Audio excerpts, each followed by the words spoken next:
Hello everyone, welcome to my channel. मैं Dhirendra Rathi, founder member of Rathi associate. आज हमारे बीच में यूनियन म्यूचुअल फंड के नंद किशोर प्रसाद जी बैठे हुए हैं, जो कि झारखंड बिहार के क्लस्टर हेड है। Welcome sir. Thank you so much Rathi sir. मेरे व्यूअर को एक छोटा सा इंट्रोडक्शन। सर, जैसा कि आपने बताया, मेरा नाम नंद किशोर प्रसाद है और मैं यूनियन म्यूचुअल फंड में क्लस्टर मैनेजर हूं और मैंने करीब 15 साल इस इंडस्ट्री को दी है। मेरा जो अनुभव जो रहा है अभी तक का, मैं कोशिश करूंगा आपके व्यूअर्स को अकॉर्डिंगली, उसी के अकॉर्डिंग आपको कुछ वैल्यू पॉइंट्स दे सकूं, कुछ वैल्यू एडिशंस कर सकूं। 15 साल का अनुभव तो बहुत ज्यादा हो। तो आपने lemon brother crisis, Covid crisis और आज के ट्रेड में ट्रेड वार क्राइसिस देखा है। उस अनुभव के आधार पे मेरे एक व्यूअर को बताइए कि म्यूचुअल फंड को सिंपल लैंग्वेज में आप कैसे। सर, अगर मैं एक लाइन में बोलूं, अगर मैं इसको एक लाइन में डिफाइन करूं, मुझे जो एक चीज समझ में आई कि मार्केट या भाव जाना तो एक दिन ऊपर है सब, और इन बिटवीन बहुत सारे इवेंट्स होती है। अगर हम इवेंट्स को कैटर करने जाएंगे तो शायद हम अपने गोल के पास नहीं पहुंच पाएंगे। जो हमें वेल्थ क्रिएट करना है या पहुंचना है या बनाना है, शायद हम वो अचीव नहीं कर पाएंगे। यानी हमारी टारगेट रहनी चाहिए goal. Forget about the event. हमेशा कुछ ना कुछ इवेंट्स होते रहेंगे। मार्केट बिल्कुल रेशनल आपके हिसाब से कभी भी नहीं चलती है, ठीक है, बट आपके व्यूअर्स को या आपके इन्वेस्टर्स को अपने गोल के प्रति स्टिक होना पड़ेगा, irrespective of any event into the market. यानी हमें कोई भी इन्वेस्टमेंट करना है वो गोल बेसिस करें, ना कि रिटर्न बेसिस। बिल्कुल परफेक्ट है सर। अगर 2008 की बात करें, it was the start of my career and I have seen the biggest crisis at that time. मेरी जॉब भी गई, I was the victim, but 2 साल के बाद में मार्केट ने रिकवर कर लिया था बैक टू 5 इयर्स। कोविड में hardly took 2 to 3 months, maximum 6 month I, right sir, revive करके मार्केट सितंबर 74 के बाद भी मार्केट में आप देख सकते हैं, बिकॉज ऑफ डिफरेंट मार्केट एकदम स्लगिश हो गया, मार्केट स्टैग्नेंट था, मार्केट में कोई मूवमेंट नहीं था। बट अल्टीमेटली आज आप देख सकते हैं मार्केट 2 महीना में काफी अच्छा एक मूवमेंट आया, बिकॉज डिफरेंट रीजंस। तो मार्केट में सारी चीजें होती रहती है, बट इन्वेस्टर के लिए बस एक ही मैसेज है, just stick to your goal and objectives, don't try to cater the events. आप इवेंट को कंट्रोल नहीं कर सकते हैं। आपके अंदर में जो चीज है कंट्रोल करने के लिए, वो आपका गोल है, आपकी ऑब्जेक्टिव है, आप उस पर सस्टेन रहिए। यानी हमें इवेंट के बारे में सोचना ही नहीं। आई डोंट थिंक सर कि आपके कंट्रोल में है तो आपको सोचने से कुछ बहुत बड़ा लाभ आपको होने वाली है। म्यूचुअल फंड को एक वर्ड में हम क्या बोलेंगे? अगर मैं सर सिंपल भाषा में म्यूचुअल फंड को अगर डिफाइन करूं, तो mutual fund is a tailor made portfolio. जैसे कि सर आप बाजार जाते हैं, पहले एक समय था कि जब मार्केट में जाते थे तो अगर हमें कपड़ा खरीदना तो हम उसके सूट लेंस खरीदते थे और फिर टेलर को देते थे, वो 10-15 दिन का टाइम लगता था, फिर हम उसको इस्तेमाल करते। आज क्या हो गया सर कि आज आपके पास में ऑप्शन है कि आप मॉल जाते हैं, ट्रायल बेसिस आप लेते हैं, ट्राई करते हैं एंड दी देन आप निकल सकते हैं कहीं भी आपको अगर जाना है तो। आज के डेट में मेरे पास समय नहीं, मैं चाहता हूँ कि हाथों हाथ मेरे पास। एग्जैक्टली, म्यूचुअल फंड आपको वही दे रही है। म्यूचुअल फंड में आपको एक एक्सपर्ट्स का भी आपको हेल्प मिल रहा है। एक fund manager, dedicated fund manager है जो आपके फंड्स को मैनेज कर रहा है, जिसको हम लोग कह सकते हैं टेलर मेड पोर्टफोलियो। डाइवर्सिफिकेशन आपको मिल रही है, लिक्विडिटी आपको मिल रही है, और आपको क्या चाहिए। और ये बहुत सिंपल, एक छोटी सी अमाउंट से आप म्यूचुअल फंड में इन्वेस्टमेंट अपनी शुरू कर सकते हैं। बहुत म्यूचुअल फंड कंपनियां शायद 500 से, डिपेंड सर, अलग अलग एमसीएस की अलग अलग उनकी थ्रेशोल्ड्स है, तो मिनिमम आप कह सकते हैं 1000 से, तो it's not a big amount sir. Sir industrial growth क्या देख रहे हैं आज के डेट में? अगर मैं 10 साल की बात करूं तो पिछले 10 साल में जो इंडस्ट्री है has grown more than 6 fold, और अगर इन टर्म्स ऑफ परसेंटेज की बात करूं तो मोर देन 20% सीएजीआर कैगर से इंडस्ट्री ग्रो कर रही है। और नेक्स्ट 4 से 5 साल, जो कि मुझे लगता है कि इंडस्ट्री बहुत ही ब्राइट फ्यूचर है। अभी आज हम लोग मैनेज कर रहे हैं नियर अबाउट 81 लाख करोड़ का, जो कि अगले 4 से 5 साल से बहुत इजिली 200 लाख करोड़ हम लोग देख सकते हैं। सर और एसआईपी बुक साइज क्या देख रहे हैं? करेंटली सर अगर मंथली एसआईपी बुक अगर देखेंगे तो करीब 31,000 करोड़ प्लस हो चुका है। 30,000 प्लस करोड़, यानी 31,000 करोड़ रुपया हर मंथ मेरा शेयर मार्केट में घुस रहा है। It is just because of the one reason sir कि आज के दिन में म्यूचुअल फंड में जो रिटेल का जो पार्टिसिपेशन हो रही है वो बहुत स्ट्रांग है, इसीलिए मार्केट को भी गिरने नहीं दे रहा। ऑब्वियस सी बात है सर कि डोमेस्टिक पैसा इतना फ्लो आ रहा है तो मार्केट को सस्टेन करके रखा हुआ। क्योंकि आज की डेट में मैं देख रहा हूँ कि एफआईएस के फ्लो बहुत ज्यादा निकल रहे हैं, लेकिन मार्केट उतना नहीं गिर रहा। देखिए एफआईज लास्ट 2 साल की बात करें तो अभी थोड़ी सी पॉजिटिव है 2026 में, बट 2024 टू 25 अगर बात करें तो एफआईज भी are net negative, but still आप मार्केट देखें तो मार्केट में कोई बहुत बड़ा करेक्शन आप नहीं देखे होंगे। तो it is just because of reason that कि डोमेस्टिक इन्वेस्टर का जो फ्लो है बहुत ही स्ट्रांग है और मार्केट उसी रेंज में। मेरे बहुत से व्यूअर जो न्यू इन्वेस्टर है म्यूचुअल फंड में, उसको आप क्या सलाह देना चाहेंगे? जो आज के दिन में जो नए लोग जो इस इंडस्ट्रीज में आना चाहते हैं, अपना चाहते हैं वेल्थ क्रिएट करना थ्रू म्यूचुअल फंड, तो उनके लिए मेरा पहला सा एडवाइस यही होगा कि नो डाउट है हर तरह के डिफरेंट काइंड ऑफ इन्वेस्टर्स हैं, खुद से भी आर&डी करते हैं, DIY do it yourself, but मेरा एडवाइस है कि इट्स बेटर कि आप एक एडवाइजर को अपॉइंट कीजिए अपने एरिया के जो भी आपके अच्छे एडवाइजर आपको नजर आते हैं, आपकी नजर में हैं, उनसे आप हेल्प लीजिए, उनके साथ बैठ करके गोल प्लानिंग कीजिए, रिस्क को एनालिसिस कीजिए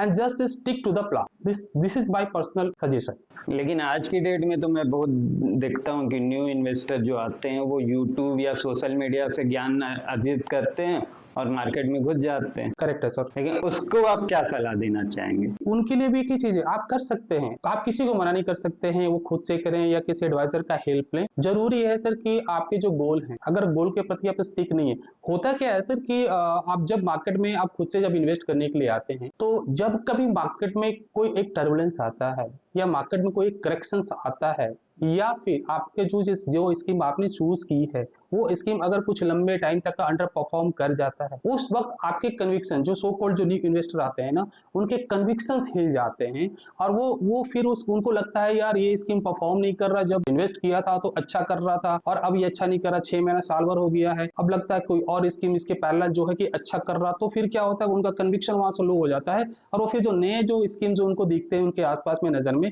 वो जंप करने की कोशिश करते हैं, तो वहां पे वो जो होल्डिंग पीरियड होती है उनकी कम हो जाती है, अपने गोल से वो डेविएट हो जाते हैं और उनका वो रिटर्न्स जो होता है वो डाउन हो जाता है। मैं तो ये भी बहुत देखता हूँ कि सोशल मीडिया और यूट्यूब में आपका ये परफॉर्मेंस या ये स्कीम अंडर परफॉर्म कर रहा, आप स्विच कर लीजिए जो स्कीम परफॉर्म कर रहा, और बाद में पता चलता है वही स्कीम अंडर परफॉर्म करने लग जा रही है। सर मेरा यहाँ पे आपके व्यूअर्स को एक सजेशन है, जब कभी आप इन्वेस्टमेंट करते हैं, return should not be in back of the mind and this is not the only point. जो आज फंड आप सेलेक्ट कर रहे हैं on the basis of return या नंबर वन, कि भाई ये फंड जो है वो नंबर वन है, मैं इसमें इन्वेस्ट करूंगा, इसमें मेरा काफी अच्छा पैसा बन जाएगा। Sir I am telling you, अगला 15 साल अगर आप उस फंड में इन्वेस्टेड अगर रहेंगे, आप देखेंगे कि अगला 15 साल में हर साल आपको नए नए टॉप में फंड आपको दिखेंगे। जो फंड आज आप सेलेक्ट करो on the basis of number one, number two, number three, ये number one, number two, number three, अगले साल आपको कोई नए चेहरे आपको दिखेंगे और फिर अगले साल, तो कोई फंड कंसिस्टेंटली आपको अगला 15 साल नंबर वन नहीं रह सकता। यानी हमारे व्यूअर को कंस्टेंटली फंड परफॉर्मेंस देखना चाहिए कि रिटर्न देखना चाहिए? मुझे लगता है कि एवरेज रिटर्न लोगों को ध्यान में रखना चाहिए कि कोई जो भी फंड आप सेलेक्ट कर रहे हैं, एवरेज रिटर्न वो फंड आपको क्या दे रही है, प्लस क्या है कि उनका और भी बहुत सारे पैरामीटर है। आई थिंक अगर आपके व्यूअर्स अगर कैपेबल हैं तो ठीक है, अगर कैपेबल नहीं है तो 100% I am convinced with my decision कि आपको एक प्रोफेशनल का हेल्प लेना चाहिए, एक अच्छे एडवाइजर को आप कंसल्ट कीजिए, जो भी आपके नियर डियर में है या नियर एरियाज में आपको नजर में आते हैं, आप उनसे हेल्प लीजिए। वो आपको प्रॉपर तरीके से हैंड होल्डिंग और गाइड करेंगे कि कौन सी स्कीम्स आपको लेनी चाहिए और कौन सी आपको नहीं लेनी चाहिए जो आपके पोर्टफोलियो को सूट नहीं करती। मैं तो अपने क्लाइंट को हमेशा सजेशन देता हूं कि आप गोल बेसिस पे आप इन्वेस्टमेंट ज़्यादा कीजिए, ना कि रिटर्न को चेज कीजिए। लेकिन कुछ ऐसे क्लाइंट मिल जाते हैं कि नहीं मेरे को रिटर्न ही चाहिए, तब मैं क्या करूं या मेरे इन्वेस्टर क्या करें? फिर फोर्सफुली किसी से कोई भी चीज आप नहीं करा सकते। अगर उनकी इच्छा है, उनकी स्ट्रॉन्ग कन्विक्शन है कि मुझे ये स्कीम चाहिए और अगर वो आपसे एडवाइस ले रहे हैं, तो आई थिंक लगता है सर आपको उनको दे देना चाहिए, बट विथ ए डिस्क्लेमर। एक आपको डिस्क्लेमर देनी चाहिए कि सर ये जो फंड आप ले रहे हैं इसमें मेरा कोई एडवाइस नहीं है, अगर कल को ये फंड कुछ दिनों के बाद में अगर अंडर परफॉर्म करता है, इसकी जवाबदेही मेरी नहीं होगी, इसके लिए रिस्पॉन्सिबल आप होंगे। यदि मैं पूछूं कि इन्वेस्टर को डायरेक्ट स्टॉक में जाना चाहिए कि म्यूचुअल फंड्स के थ्रू जाना चाहिए, ये दोनों में बेटर कौन सा है? हाँ, बहुत अच्छा क्वेश्चन आपने सर अभी किया है। अभी जो जितने भी सर खास करके जो न्यू जनरेशन के जो लोग आ रहे हैं, सो कॉल्ड अभी एक बहुत सारे पॉपुलर वर्ड्स आ रहे हैं, Gen Zs and millennials. Basically sir ये लोग थोड़े बहुत ऑनलाइन इनको व्यूज मिल जाता है, आइडियाज मिल जाता है और उसके बाद वो उनको लगता है कि डायरेक्ट यूटी में बहुत तेजी से पैसा बनता है। सर सबसे बड़ा चैलेंज है कि लोगों के पास में आज समय नहीं, overnight they want to become a millionaire, वो पॉसिबल नहीं है। आज के डेट में कोई टाइम नहीं देना चाहता, आज मैं इन्वेस्टमेंट किया कल मैं करोड़पति बन। जिस कंपनी में आप इन्वेस्ट करने के लिए जा रहे हैं और जितना तेजी से आप पैसा बनाना चाह रहे हैं, आपको पता है कि वो कंपनी कितना कन्विंस्ड है अपने बिजनेस को ग्रो करने में और अपने शेयर होल्डर को ग्रोथ देने में। ये डिफरेंस है सर, और ये डिफरेंस आप कभी मैच नहीं कर सकते हैं, क्योंकि जो इन्वेस्टर्स जो आ रहे हैं आज मार्केट में ना, उनके पास में पेशेंस नहीं, उनके पास में टाइम नहीं।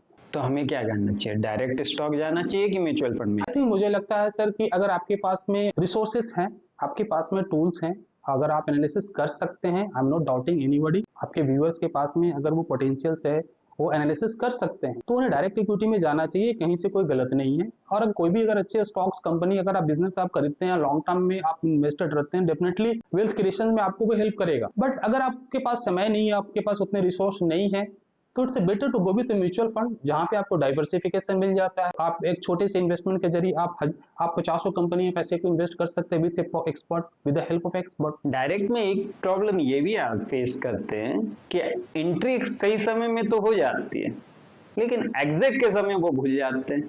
म्यूचुअल फंड में ये बेनिफिट हमें शायद मिलता होगा। सर म्यूचुअल फंड में अगर कंपेरेटिवली अगर रिस्क की बात करें तो म्यूचुअल फंड में आपका रिस्क मिनिमाइज हो जाता है, क्योंकि आप म्यूचुअल फंड में आपका पोर्टफोलियो डाइवर्सिफाइड हो जाता है। आप किसी 2 4 5 स्टॉक्स में नहीं लगाते, कंपनी में नहीं लगाते हैं। लेकिन जब आप डायरेक्ट इन्वेस्ट करते हैं तो आप मैक्सिमम कितने कंपनी में पैसे आप लगा सकते हैं, 2 4 5, उससे ज्यादा नहीं। लेकिन वहां पे भी लोगों के पास में उतने रिसोर्स नहीं है कि अगर 5 10 स्टॉक में आप लगा रहे हैं तो वो कितना डाइवर्सिफाइड है, वो कितने अलग अलग सेक्टर्स को कैटर कर रहा है, उनका बिजनेस मॉडल कितना अलग है। ये आपके पास जो चैलेंज है ना, वो म्यूचुअल फंड आपको यहाँ पे हेल्प करता है, वो कम कर देता है। तो आई थिंक लगता है कि ठीक है, अगर आपको लगता है आप कर सकते हैं तो कुछ पैसे आप डायरेक्ट इक्विटी में लगाइए, बट आई थिंक आपको एक एक्सपर्ट्स का हेल्प लेकर एक म्यूचुअल फंड्स के जरिए आप इन्वेस्ट कीजिए, वहां पे भी आपको पैसा काफी अच्छा बना करके इंडस्ट्री दे रही है। सर यदि म्यूचुअल फंड में इन्वेस्टमेंट कर रहे हैं तो रेगुलर प्लान बेटर है कि डायरेक्ट प्लान बेटर है? Very good question sir. दोनों प्लान्स बेहतर है सर। मैं डायरेक्ट को गलत नहीं बोल सकता हूँ, रेगुलर को सही नहीं बोल सकता हूँ, या रेगुलर सही है या डायरेक्ट गलत है। ये डिपेंड इन्वेस्टर के ऊपर में है। इन्वेस्टर अगर कैपेबल है, सेम थिंग सर जो मैंने पहले अभी आपके पिछले क्वेश्चन में आपको बताया था कि अगर इन्वेस्टर कैपेबल है, R&D कर सकता है, रिस्क एनालिसिस कर सकता है, अपने गोल के प्रति इंटैक्ट रह सकता है, लॉन्ग टर्म इन्वेस्टर रह सकता है, तो direct is a good option. आपके पास उतने समय नहीं, आपके पास उतने रिसोर्स नहीं है, तो आई थिंक लगता है कि जैसा मैंने आपको पहले भी क्वेश्चन में बताया कि you should get advice of your expert, आपको एडवाइजर एक रख लीजिए। यानी एडवाइजर आपको सलाह देगा कि आप कितने रिस्क टेकर हैं। एडवाइजर की जरूरत आपको तब पड़ती है ना जब मार्केट में कोई टर्बुलेंस आता है। अनलेस एंड अनटिल मार्केट में कोई चैलेंज नहीं आता, जब स्मूथ चलता है तो एडवाइजर की कमी महसूस नहीं होती है। लेकिन क्या होता है ना कि जब आप देखे होंगे पिछला हिस्ट्री में, आप देखे होंगे पिछले लास्ट 1.5 साल से मार्केट कहीं नहीं था, मार्केट अंडर परफॉर्म कर रहा था, बहुत सारे रिटर्न बन नहीं रहे थे, बहुत सारे जो इन्वेस्टर थे वो SIP बंद कर रहे थे। सर हम SIP क्यों करते हैं? हम SIP इसलिए करते हैं ना कि हमारे पास एक छोटा सा रेगुलर इनकम हमेशा वो पर्टिकुलर टाइम पीरियड पे वो इन्वेस्ट होता है। उससे फायदा क्या होता है सर? उससे फायदा होता है आपका रूपी कॉस्ट एवरेजिंग का। वो कैसे होता है मुझे बताइए। आप ऊपर वाले भाव में खरीदना चाहेंगे या नीचे वाले भाव में खरीदना चाहेंगे? मैं तो डेफिनेटली नीचे वाले भाग। इन्वेस्टर को ये चीज समझना चाहिए कि जब मार्केट करेक्शंस मोड में आता है तो जो चीज आप महंगे भाव पे ले रहे थे वो आपको सस्ता मिल रहा है। मैं तो बोलता हूँ कि उस समय अपने SIP को टॉप अप कर लीजिए या एडिशनल परचेज कुछ कर लीजिए। तो सर वो आप बोलते हैं क्योंकि आप एक एक्सपर्ट हैं, आप एक एडवाइजर है, आपके थ्रू जो इन्वेस्टेड है आप उनको एडवाइस कर सकते हैं, बट आप डायरेक्ट वाले को नहीं कर सकते। डायरेक्ट वाले अक्सर पैनिक हो जाते हैं और पैनिकनेस में वो क्या करते हैं, अपने SIP को डाउन मार्केट में बंद कर देते हैं। जब आपको टाइम मिलता है, जब आपको वक्त मिलता है, अपॉर्चुनिटी मिलता है, ज्यादा से ज्यादा कम भाव में ज्यादा से ज्यादा यूनिट को एक्यूमुलेट कर सके, तब आप SIP को पॉज करते हैं या बंद करते हैं, एग्जिट कर देते हैं, रिडीम कर लेते हैं। This is the challenge for direct invest. वो तो कभी कभार ये भी देखते हैं कि इस फंड में रिटर्न नहीं बना, उस फंड में रिटर्न बना तो मैं उस फंड में चल जाऊं, और पता चला उस फंड में गया तो उस फंड का रिटर्न नहीं बन रहा है। तो वो this is the reason sir कि जो उनका जो कन्विक्शन होता है वो बहुत लो होता है और बहुत जल्दी वो पैनिक हो जाते हैं और अपने डिसीजन से बैक कर जाते हैं और एग्जिट कर जाते हैं और फिर कहते हैं कि म्यूचुअल फंड सही नहीं है, लेकिन म्यूचुअल फंड सही है। सर वो तो शेयर मार्केट को भी बोलते हैं कि सही नहीं है, क्योंकि वहां भी अभी वो पैनिक करके निकल जाते हैं। मैं आपको एक उदाहरण के तौर पे इसको समझाने की कोशिश करता हूँ सर कि अगर हमारे शरीर में कुछ अगर मेडिकल प्रॉब्लम होती है, हम डॉक्टर के पास जाते हैं सर, ठीक है, डॉक्टर को एक फी देते हैं। What is that sir? It's advisory fee ना। वो एक चार्ज करता है आपको देखने के लिए, ठीक है। उसके बाद मेडिसिन प्रिस्क्राइब करता है। वो मेडिसिन आप अगर गूगल करेंगे, अगर आपको 2 4 10 मेडिसिन आपको पता है, अगर गूगल करेंगे तो आपके फंक्शन आपको पता चल जाएगा, लेकिन फिर भी आप डॉक्टर के पास जाते हैं। सर एक सर्टिफिकेट भी होते हैं कि डॉक्टर ने दिया है। क्योंकि सर आपको जान का डर होता है, सेटिस्फेक्शन। आपको लगता है कि अगर मैंने दवाई कुछ डिफरेंट कॉम्बिनेशंस की ले ली तो मैं कॉम्प्लिकेशंस में चला जाऊंगा। Sir the same thing should go with the investment also. वो आपके हार्ड एंड मनी है, आप अपने हार्ड एंड मनी को ऐसे कैसे गूगल में, यूट्यूब में इन्फॉर्मेशन लेकर के आप डाल सकते हैं इस छोटे से आप एक्सपेंस के लिए कि जस्ट बिकॉज ऑफ कि आपके पैसे से आपका एडवाइजर कुछ कमा ले। आप just because of that simple reason आप सोचे खुद, बट डिफरेंस आपके पास स्पष्ट है। आपका एडवाइजर आपको तब काम आता है, तब सपोर्ट करता है जब मार्केट में टर्बुलेंस होता है। वो आपको हिम्मत देता है, आपके करेज को बढ़ाता है, कन्विक्शन को बढ़ाता है कि नहीं सर, हम जिस फंड को चूज किए वो फंड बिल्कुल सही है, over the longer period of time ये फंड हमें पैसा बना करके देगा। ये जो शॉर्ट टर्म आप देख रहे हैं, these are short term event जो कि खत्म हो जाएगा, और उसके बाद ये फंड आप देखिएगा, ये फंड आपके गोल को अचीव करने में आपको सहायता करेगा। मैं अपने क्लाइंट से बहुत बात करता हूँ कि गोल बेसिस पे कैसे निकले, कि उसको गोल ओरिएंटेड, लेकिन क्लाइंट इसको बात करने के राजी ही नहीं होते। इन्वेस्टर जो रहते हैं वो कभी इस मैटर में बात ही नहीं करना चाहते। ऐसा क्यों होता है?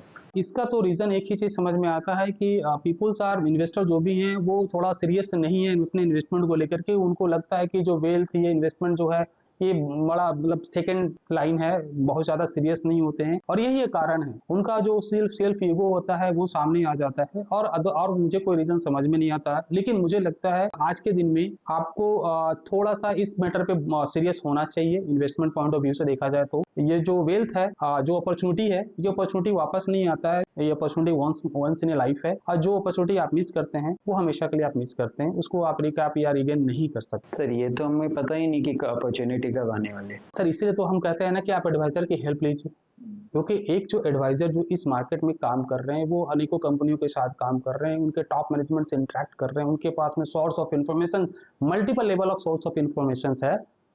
इसलिए कहा जाता है कि कहीं न कहीं जो नॉर्मल जो कॉमन इन्वेस्टर है उनसे उनका एडवाइजर अपर हैंड है, तो why not to take a help from them.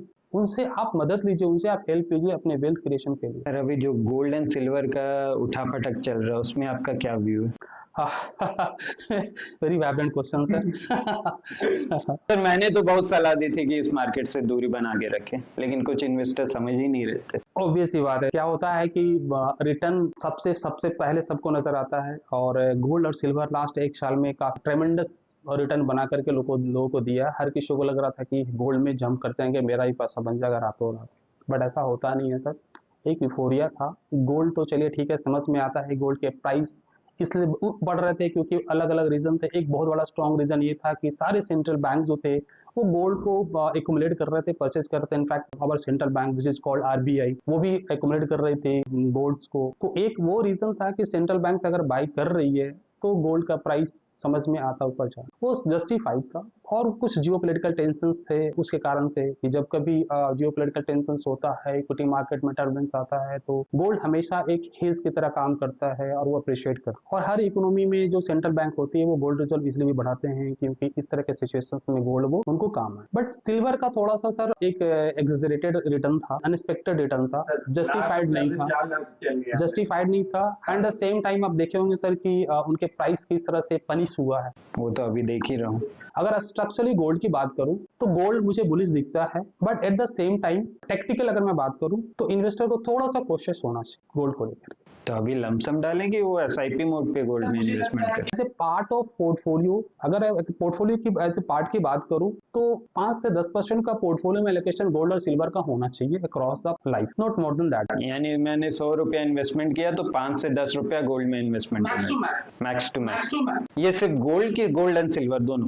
आप सिल्वर भी ले सकते हैं 5 से 10% के पोर्टफोलियो में बोथ। अगर आपको अगर एक कलेक्टिव मिल जाता है उस तरह का कोई तो बेटर। सर बीच में तो बहुत ये अफवाह या कुछ बोल दीजिए न्यूज आ रही थी कि सिल्वर का डिमांड बहुत बढ़ गया इसलिए रेट बढ़ रही है, लेकिन जब डाउन हुआ मार्केट, लाख रुपया एक दिन में टूटा, उसके बाद वो न्यूज तो आउट ऑफ वे हो गया, यानी कि अब न्यूज वो सुनने को ही नहीं मिल रहा। Correct sir. हाँ, बेसिकली क्या होता है सर, जब कभी आप कोई इन्वेस्टमेंट डिसीजन आप लेते हैं, या जो आपके व्यूअर्स जो भी हैं सुन रहे होंगे अगर इस प्रोग्राम को, तो जब वो इन्वेस्टमेंट अगर वो करने जाते हैं तो उनके दिमाग में एक चीज बहुत स्ट्रांगली आता है, वो headlines. Sir you can't make your decision, your investment decision by headlines. This is the major drawback. यानी न्यूज जो आ रही है उस पे ज्यादा तवज्जो नहीं दें या ध्यान ज्यादा नहीं दें। Headlines should not be the decision to create a portfolio, sir, to take a decision where to invest, where not to invest। यानी हमें हेडलाइन पे ज्यादा जोर नहीं देना चाहिए अपना पोर्टफोलियो का। आपको अब जैसा मैंने स्टार्ट में प्रोग्राम का बताया था कि आपको अपने गोल को डिसाइड करना है, आपके रिस्क एनालिसिस को डिसाइड करना है, उसके बाद आपको देखना कि आप कितना मंथली या रेगुलरली या लमसम कितना आप इन्वेस्ट कर सकते हैं। एंड लास्ट पॉइंट सर, जो आपने ये 3 डिसीजन जो लिया है उस डिसीजन पे आपको इंटैक्ट रहना है जो आपने डिसाइड किया। बस ये मूल मंत्र है सर आपके व्यूअर्स के लिए, आपके वेल्थ आपको बना करके दे देगा। लास्ट वही है मार्केट आउटलुक पे। मार्केट आउटलुक पे क्या बोलना चाहिए? जो मैंने समझ नहीं बताइए। अरे बताइए। मार्केट आउटलुक में बात करते हैं ना। Start from September 2024। जहाँ पे मार्केट अपने पीक पे था, बट वहाँ उसके बाद क्या हुआ कि मार्केट एक कंसोलिडेशन फेज में चला गया। उसके अलग अलग रीज़न थे। पहला रीज़न ये था कि मार्केट का अर्निंग सबड्यूड थे, वैल्यूएशंस हाई था, जिसके कारण से मार्केट को पिटाई पड़ा और एफआईज ने वन साइडेड मार्केट में sold. Another reason was Trump tariff. We thought कि ट्रम्प के आने के बाद में इकोनॉमी में एक बूम आना चाहिए था, but it stuttered and it goes other way. फिर ट्रम्प आने के बाद में बहुत सारे टैरिफ अलग अलग नेशंस पे उन्होंने लगाना चालू कर दिया, ठीक है। उसके कारण से मार्केट में एक अस्थिरता आया, बट ग्रेजुअली क्या हुआ कि सारी चीजें धीरे धीरे ग्रेजुअली सारी चीजें ठीक हुई। और मोस्ट इंपॉर्टेंट जो था कि ट्रम्प टैरिफ तो वो तो एक एक्सटर्नल फैक्टर था, बट मेजर जो प्रॉब्लम था डोमेस्टिक था, जो कि अर्निंग का था और वैल्यूएशंस का था। तो after 1.5 year of corrections, market is now has cool off in terms of valuations and gradually what we are seeing that कि अब मार्केट में अर्निंग आनी चालू हो गई है। एंड अगर मिड, खास करके स्मॉल एंड मिड कैप में, क्योंकि स्मॉल मिड कैप काफी हाई रिस्क वैल्यूएशन पे ट्रेड कर रहा था। और इस करेक्शंस के बाद में अगर मैं बात करूं तो अर्निंग पॉइंट ऑफ व्यू से तो स्मॉल और मिड कैप में पिछले 4 क्वार्टर में consistently double digit earning growth report हो रही। रिसेंटली 3rd क्वार्टर का रिजल्ट जो आया है उसमें भी आप देख सकते हैं कि small and mid cap has given a promising earning compare to large caps. Other factors क्या है?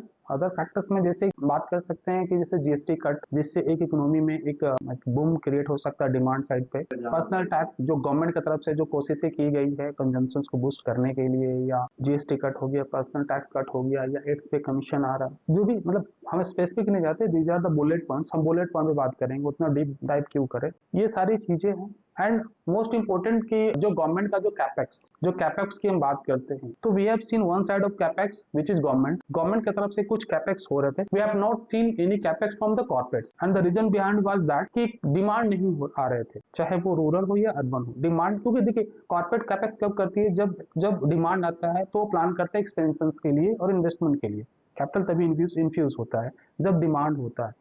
बट जैसा कि आप अर्निंग देख रहे हैं, तो अब ग्रेजुअली क्या हो रहा है कि गवर्नमेंट कैपेक्स के साथ साथ में आपके प्राइवेट कैपेक्स भी अब होने चालू हो गए हैं।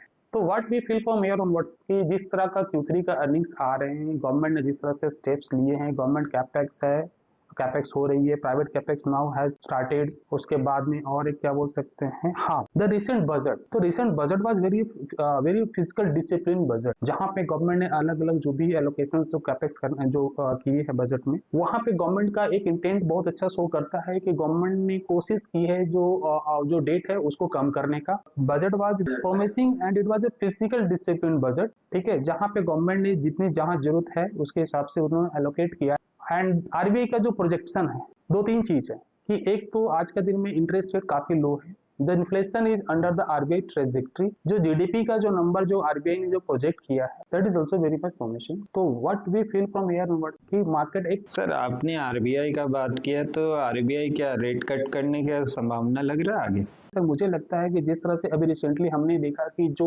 सीपीआई का जो बेस रेट था वहां पे चेंजेस हुआ, 2012 से 2024 से बेस रेट हुआ, बहुत सारे जो allocations in terms of allocations था वो कुछ चेंजेस हुए हैं। तो नाउ इन्फ्लेशन, रिसेंट इन्फ्लेशन जो है वो 2.75 है। तो अब मुझे लगता है कि 2026 में we don't see even a single rate cut. Rate cut इसलिए किया जाता था कि जब ये दो कुछ कंडीशंस होते हैं, स्पेसिफिक कंडीशन जहाँ पे आरबीआई रेट कट करती है।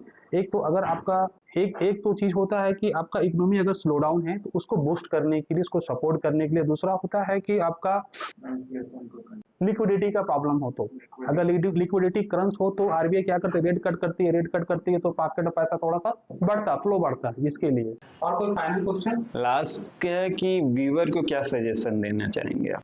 उनसे मेरा यही रिक्वेस्ट है, एडवाइस है कि इन्वेस्टमेंट कीजिए, जरूर कीजिए, चाहे वो जैसे इस तरह का इन्वेस्टमेंट हो, आप खुद से करें या किसी एक्सपर्ट्स का व्यू लें या उनसे हेल्प लें, जो भी करें इन्वेस्टमेंट जरूरी है, but with goal oriented and with better risk analysis. अगर आप जो डिसीजन ले रहे हैं, ये दोनों डिसीजन एक गोल प्लानिंग कर रहे हैं किसी चीज के लिए, अगर आपको सपोज की उदाहरण के तौर पे मैं बोलूं कि आपको एक कार भी अगर खरीदनी है तो उसकी भी एक प्लानिंग होती है, और उसके लिए भी आपको 3 से 5 साल का एक टाइम फ्रेम आप डिसाइड करते हैं कि हाँ 3 से 5 साल में मुझे एक कार खरीदना है और उसके लिए मुझे एक SIP स्टार्ट करनी है और फिर मैं कार खरीदूंगा। लेकिन 3 से 5 साल के दौरान में, क्योंकि म्यूचुअल फंड या मार्केट आपको कैलेंडर या रिटर्न काफी नहीं देती है, तो ऐसा हो सकता है कि 5 साल का आपका व्यू हो, टाइम फ्रेम हो या टाइम हॉरिजन हो, और उसमें 2 साल आपका फंड अंडर परफॉर्म कर रहा। But don't be panic with under performance, stick to your goals. 5 साल बोला तो 5 साल 100% है, मार्केट एवरेज रिटर्न हम पकड़ते हैं 5 साल में definitely you will achieve your goal, so stick to your goal and stick to your decisions. Thank you so much. यानी अपने इन्वेस्टर को मैं एक ही चीज बोल रहा हूँ कि आप इन्वेस्टमेंट को एकदम सिंपल फॉर्म में रखिए, बिल्कुल कॉम्प्लेक्स बनाने की जरूरत नहीं है अपने को यहाँ पर। कॉम्प्लेक्स की कोई जरूरत नहीं है, चीजों को जितना सिंपल रखेंगे आपको समझने में उतनी आसानी होगी। मैंने जैसे शुरू में बोला था प्रोग्राम स्टार्ट में कि मार्केट हो या भाव, अंततः जाना तो ऊपर है। क्योंकि मैं एक छोटा सा यहाँ पे एक और उदाहरण देना चाहता हूँ कि जो चीज आज से 5 साल पहले या 2 साल पहले मैं पकड़ लेता हूँ, हार्डली 2 साल या 3 साल या 5 साल जो भी आप ले सकते हैं, जितने में खरीद रहे थे आज से 5 साल पहले जो सामान, क्या वो सामान आज आपको उतने पे मिल रहा? इससे साफ साबित होता है सर कि कोई भी चीज है अंततः जाता तो ऊपर है। तो आपका जो इन्वेस्टमेंट है, अगर आप उस टाइम ओरिजिन में आपने जो डिसाइड किया उस टाइम ओरिजिन पे आप इंटैक्ट रहेंगे तो नेचुरल है कि जो आप लिए वो एक दिन आपको आते आते समय गोल आते आते आपके ऊपर ही जाएंगे। Thank you sir. Thank you so much sir. Thank you. So आज हमारा सफर यहीं तक था, इस सभा को यहीं समाप्त करते हैं और हम नेक्स्ट पॉडकास्ट जल्दी ही करेंगे।